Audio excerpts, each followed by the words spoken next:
Mohammad Yunus. He has issued a fresh statement on the youth leader's death, saying Osman's death is heartbreaking. Now, protests have broken out and we are seeing arson on the streets. Now, the Bangladesh Premier Mohammad Yunus says the death of Osman is heartbreaking.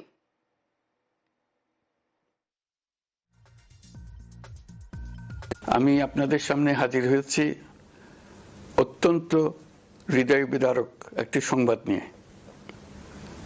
সিঙ্গাপুরে চিকিৎসাধীন জুলাই গণঅভ্যুত্থানের সম্মুখভাগের অকুতোভয় যোদ্ধা ও ইনকলাব মঞ্চের মুখপাত্র শরীফ ওসমান হাদী আর আমাদের মাঝে নেই।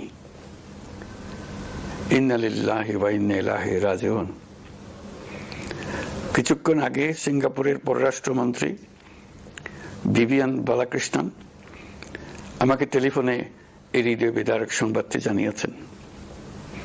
ফেসিবাদ ও আধিপত্যবাদ বিরোধী সংগ্রামের এই অমর সৈনিককে মহান রাব্বুল আলামিন শহীদ হিসেবে কবুল করুন, এই দোয়া করি।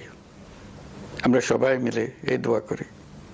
শরীফ ওসমান হাদীর এই অকাল মৃত্যুতে আমি গভীর শোক ও দুঃখ প্রকাশ করছি।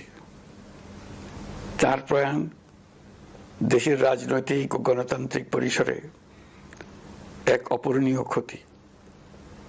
আমি তার রুহের মাগফিরাত কামনা করছি এবং শোক সন্তপ্ত স্ত্রী, পরিবারের সদস্যবৃন্দ, স্বজন ও সহকর্মীদের প্রতি গভীর সমবেদনা জানাচ্ছি। শহীদ ওসমান হাদীর স্ত্রী ও একমাত্র সন্তানের দায়িত্ব সরকার গ্রহণ করবে।